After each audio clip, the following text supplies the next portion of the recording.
Sitawacha kuzungumza habari zako rais wa Kenya. Basi nisikilize tena. Nimesema mara nyingi sana kwenye video zangu ya kwamba Biblia inasema Mungu anachukia mtu mwenye kiburi na mtu mwenye dharau, lakini Mungu humwonea huruma mtu anayerudi na kuomba msamaha. Maandiko hayo yapo katika Biblia. Basi rais, nimekuja kwako tena. Kuna mambo mengi sana yanafanyika na sijui kama unayaona, na kama unayaona sijui kama yanakutatiza kwenye akili yako. Ujiulize, why am I going through this? There is one question that I want you to ask yourself today. Unakumbuka ulipokuwa DP na uliponyaganywa walinzi, ulipoanza kufanyiwa dharau ambazo ulifanyiwa? Kumbuka Wakenya walikupenda vizuri sana, na Wakenya you are darling to everyone. Ulikuwa unaenda Mount Kenya, unaenda Coast, unaenda kila county yote ya dunia inaitwa Kenya. Everybody was loving you. You are darling to many. Jiulize swali, mbona kuna watu ambao wamekuacha?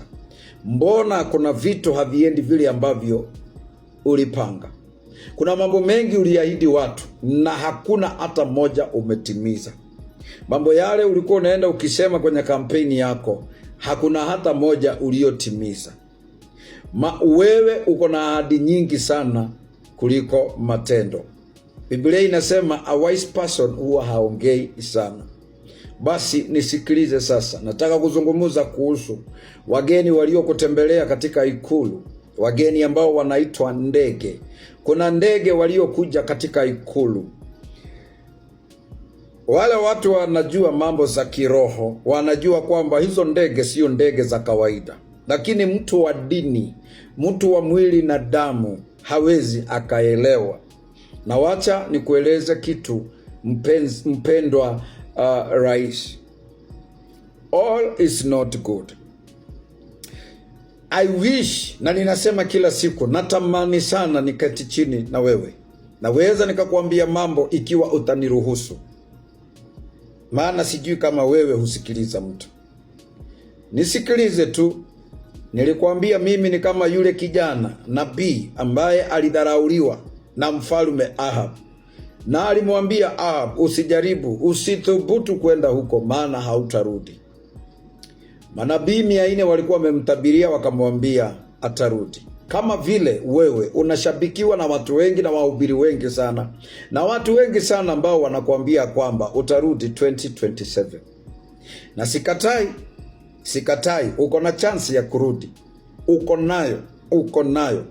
Uko nayo kubwa sana. Maana Mungu sio Athumani. Lakini mahali tupo, hiyo njia ambayo umeshika, neema ya Jehova imekuondokea.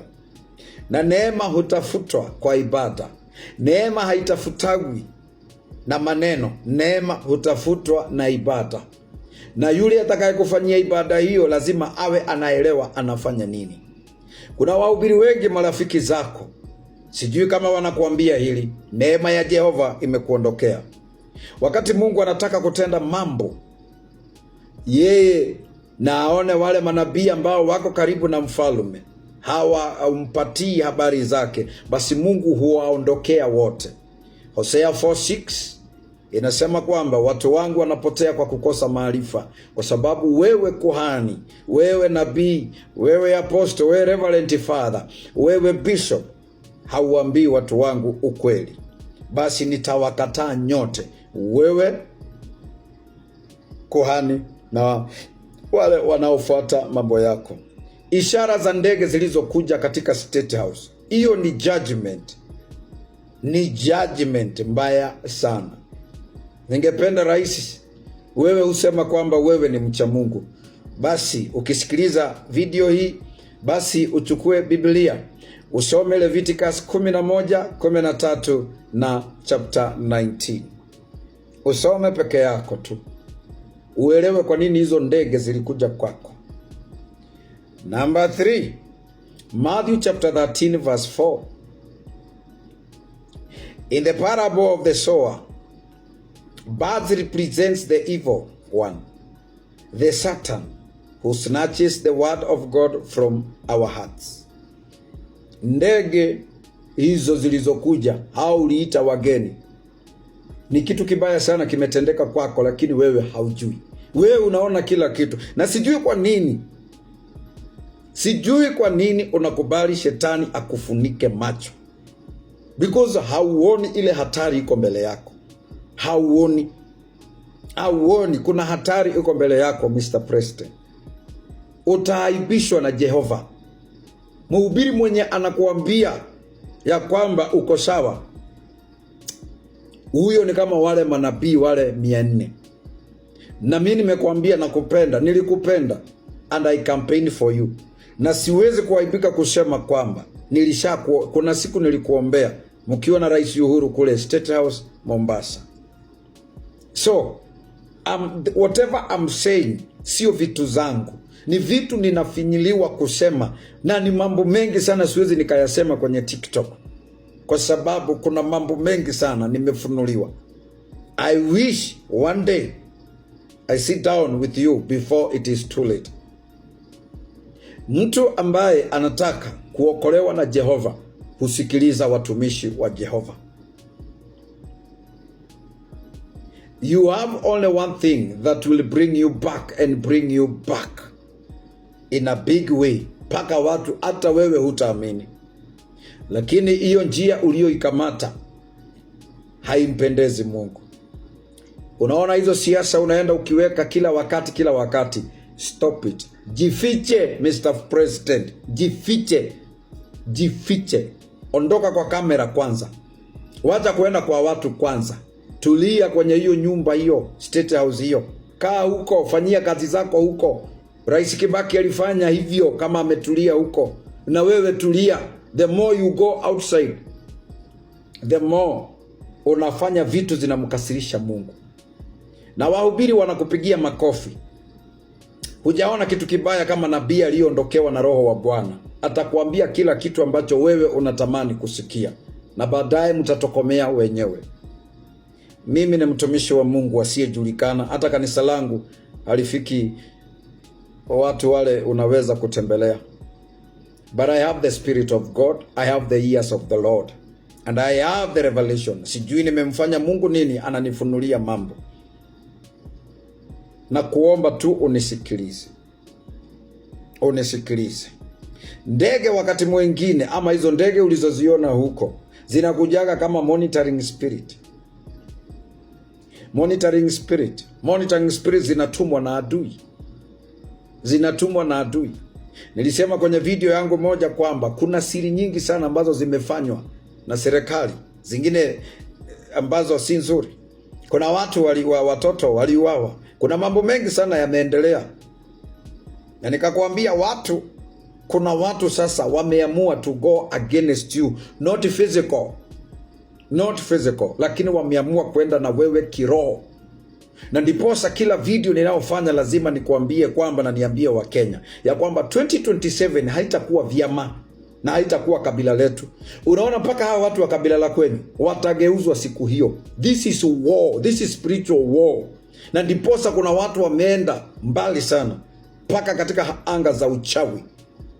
Kuna watu wamekushtaki kwa mapango ya ushirikina.